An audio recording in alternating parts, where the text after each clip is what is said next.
শিৱসাগৰৰ এখন ব্যক্তিগত শিক্ষা প্ৰতিষ্ঠানৰ ব্যতিক্ৰমী পদক্ষেপ। শিৱসাগৰৰ মাজমজিয়াত অৱস্থিত এখন ব্যক্তিগত শিক্ষা প্ৰতিষ্ঠানে ইছলাম ধৰ্মী লোকসকলৰ পবিত্ৰ ৰমজান মাহৰ উপলক্ষে লাগতিয়াল সামগ্ৰী যোগান ধৰিলে আৰ্থিকভাৱে দুৰ্বল পৰিয়ালসমূহক। যোৱা বহু বছৰ ধৰি শিক্ষা প্ৰতিষ্ঠানখনে আৰ্থিক সহায় কৰি আহিছে বহু পৰিয়ালক। পবিত্ৰ ৰমজান মাহৰ উপলক্ষে ইছলাম ধৰ্মাৱলম্বী লোকসকলক যোগান ধৰিলে ইফতাৰ আৰু চেহেৰীত লাগতিয়াল সামগ্ৰী। News desk report, reporter live Assam.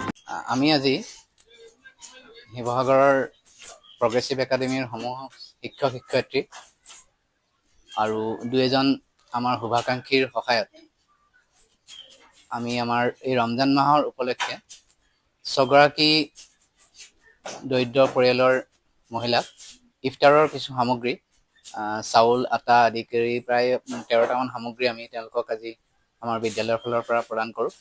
ইয়াত আমি আমাৰ বিদ্যালয়ৰ ছাত্ৰ ছাত্ৰীসকলে ইয়াত আমাৰ অনুদান আগবঢ়াইছে।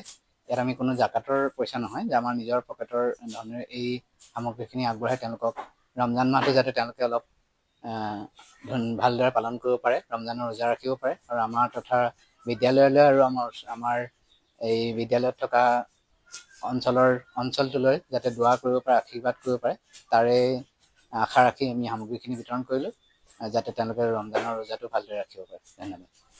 আমি আজি শিৱসাগৰৰ প্ৰগ্ৰেছিভ একাডেমীৰ সমূহ শিক্ষক শিক্ষয়িত্ৰী আৰু দুই এজন আমাৰ শুভাকাংক্ষীৰ সহায়ত আমি আমাৰ এই ৰমজান মাহৰ উপলক্ষে 6গৰাকী দৰিদ্ৰ পৰিয়ালৰ মহিলাক ইফতাৰৰ কিছু সামগ্ৰী, চাউল, আটা আদি কৰি প্ৰায় 13টামান সামগ্ৰী আমি তেওঁলোকক আজি আমাৰ বিদ্যালয়ৰ ফালৰ পৰা প্ৰদান কৰোঁ।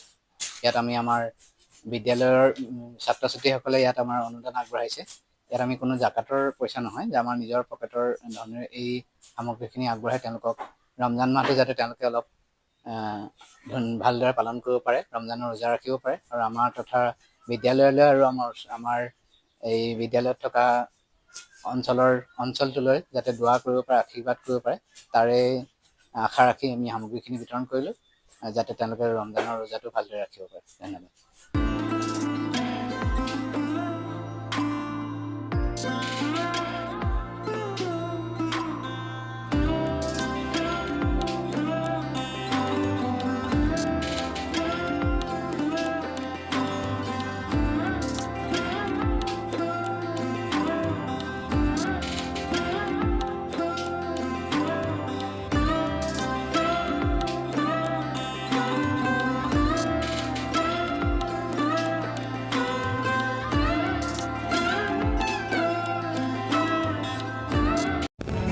Reporter live Assam.